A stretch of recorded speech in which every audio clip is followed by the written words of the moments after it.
बोलो जयकारा बोल मेरे श्री गुरु महाराज की जय। सौभाग्यशाली गुरुमुखो माया जीव को पल पल भरमाती है, भक्ति के मार्ग में बाधा उत्पन्न करती है। जो आलस्य को त्याग कर गुरु शब्द का सहारा लेकर मार्ग में आने वाले रुकावटों से बचकर रूहानी मार्ग की ओर अग्रसर होता है, वही अपनी मंजिल तक पहुंच पाने में समर्थ होता है। कोई भी सेवक भक्ति की चरम अवस्था को तभी प्राप्त कर सकता है जब उसका आत्मबल और दृढ़ निश्चय अव्वल दर्जे का हो।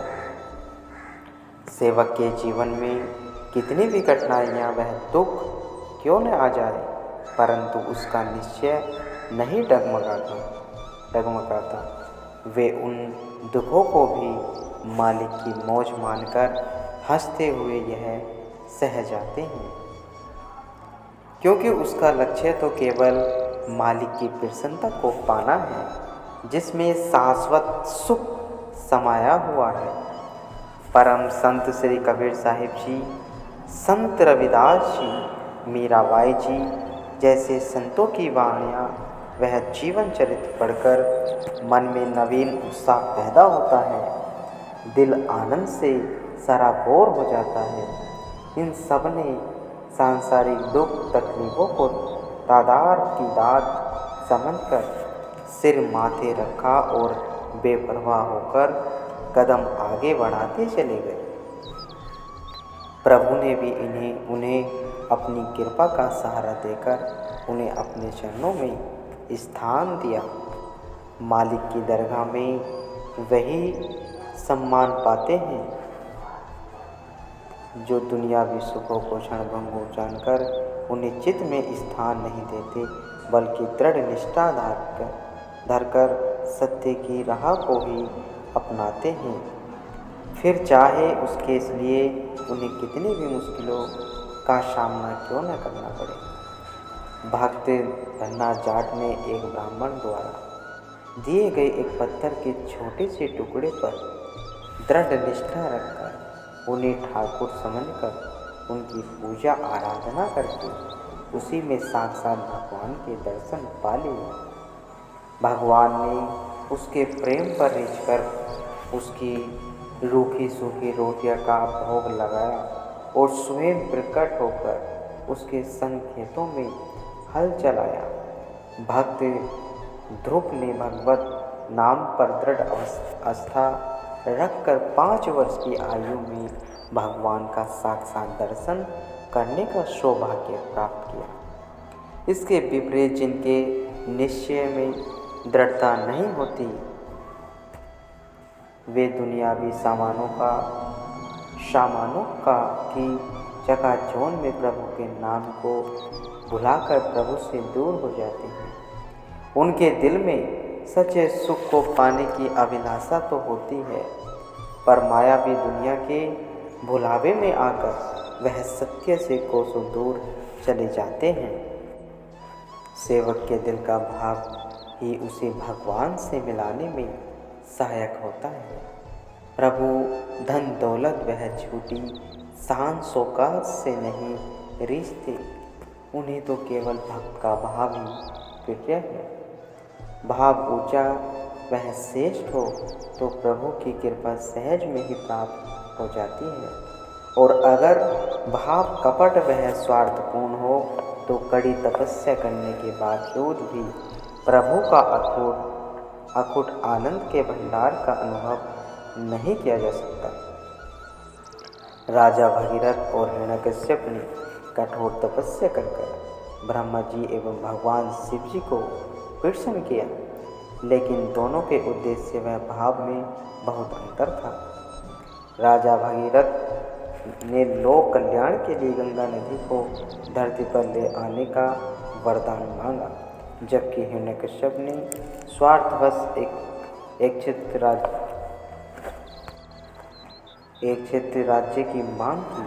परिणाम यह हुआ कि वह अहंकार के वशीभूत हो स्वयं को भगवान जानकर सब जगह अपनी पूजा करवाने लगा और भगवान विष्णु के उपासकों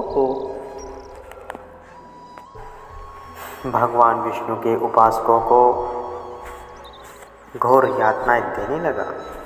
अब विचार किया जाए तो तब तो दोनों ने एक ही दूसरे से बढ़कर किया, परंतु भावना में भिन्नता होने के कारण जहाँ राजा भगीरथ का सब पर महान उपकार करने के लिए आज भी यश दान किया जाता है, वहाँ हिरण्यकश्यप ने अपयश को भागी बनकर अपना सर्वनाश कर लिया। भगवान ने अपने पहने नाखूनों द्वारा उसकी छाती को विदीर्ण कर डाला।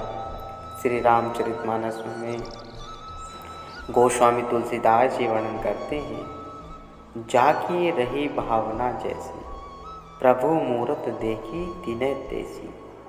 भगवान श्री राम जब राजकुमार के वेश में सीता जी के स्वयंवर में मिथिला पधारे तो वहाँ मौजूद समस्त प्रजा व कई राजाओं ने उनमें भगवान के दर्शन किए। कुछ एक राजाओं ने उन्हें साक्षात काल के न्याय देखा और कुछ एक ने उन्हें साधारण मानव ही जाना। स्वयं परशुराम जी भी क्रोध के वशीभूत हो प्रभु को तब तक नहीं जान सके जब तक उनके भीतर के प्रेम भावना ने उनके क्रोध को वशीभूत न कर दिया। भगवान श्री कृष्ण जी महाराज ने भक्त जी की भावना को सर्वोपरि जानकर दुर्योधन के फल वह मिष्ठान को त्याग कर विदुर जी के शाग का प्रेम सहित भोग लगाया। दुर्योधन ने चाहा इस बात पर नाराजगी भी प्रकट की, पर भगवान ने उसका अतिथि अस्वीकार करके दासी पुत्र की कुटिया में जाकर भोजन किया, परंतु भगवान ने उसकी तनक भी परवाह न की, बल्कि स्पष्ट शब्दों में भाव का ही जिक्र किया, जिसका वर्णन परम संत श्री कबीर साहिब जी ने मारू राग में इस प्रकार किया है। भगवान श्री कृष्ण जी ने शांत व दृढ़ स्वर में कहा कि दुर्योधन, तुम्हारे पास कौन वह क्यों आएगा? मैं तो वहीं जाता हूँ जहाँ सच्चा प्रेम भाव हो। मुझे तो बस भाव ही भाता है जो तुम्हारे पास लेस मात्र को भी नहीं है। विदुर जी के मेरे प्रति प्रबल श्रद्धा भाव को देखकर ही मैंने विदुर जी के घर जाने का निश्चय किया। उसके भक्त भाव ने मेरे दिल को बरबस ही अपनी ओर खींच लिया। दुर्योधन, तुम तो हाथी घोड़े महल मड़ियों और ऐशो इशरत के सामानों को अहंकार में गलतान होकर मालिक को ही भूल बैठे हो। विदुर जी के पानी में मुझे तुम्हारे दूध से भी बढ़कर अमृत जैसा रस मिला है। उसका स्वाद तुम्हारे मिष्ठान और खीर से भी कहीं अधिक स्वादिष्ट था। उसके प्रेम और श्रद्धा भरी बातें सुनकर रात कैसे बीत गई कुछ पता ही नहीं चला। परम संत श्री कबीर साहिब जी फरमाते हैं कि भगवान तो आनंद की मूर्ति हैं और वे जात पात से परे हैं। उन्हें केवल सच्ची श्रद्धा और भावना से ही रिझाया जा सकता है। प्रभु के प्यारे भक्त जगत में रहते हुए भी जगत के न्यारे रहकर सच्ची निष्ठा व लगन से रूहानी मार्ग की ओर बढ़ते चले जाते हैं। आम संसारी जीव की सोच केवल माया तक ही सीमित है। वह दिन रात मायावी सामानों को एकत्र करने में संलग्न है और अपना संपूर्ण ध्यान इसी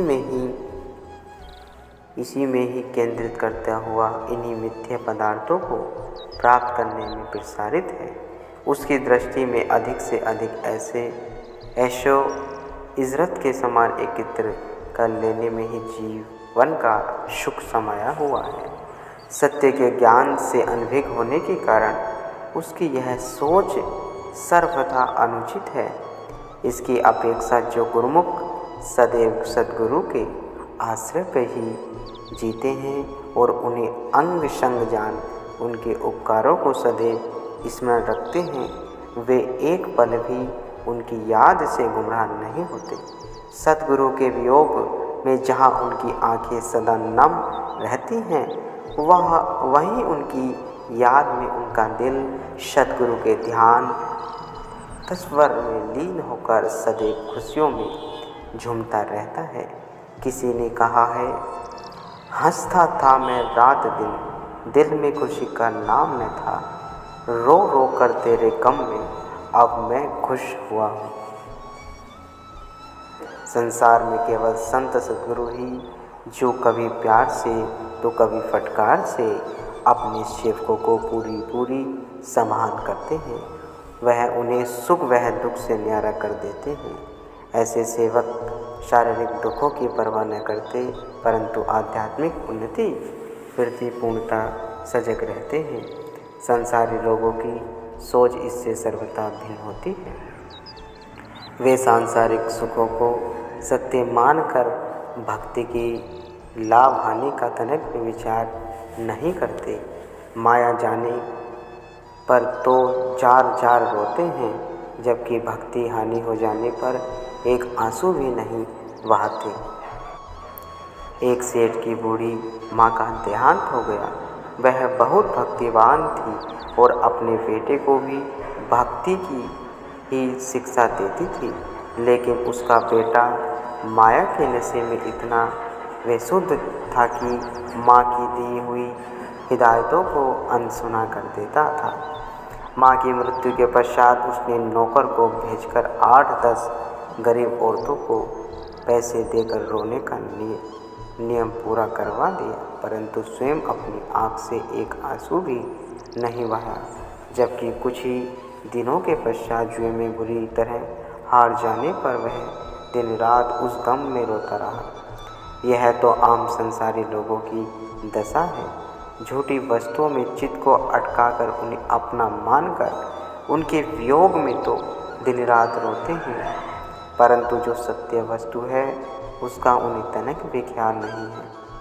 भक्ति को पाने के लिए अगर रोना भी पड़े तो भी वह सकारत है, क्योंकि भक्ति सब सुखों की खान है। अंतकाल में भक्ति ही जीव की साही होती है और जीवात्मा को सच्चा सुख प्रदान करती है। गुरुमुखो।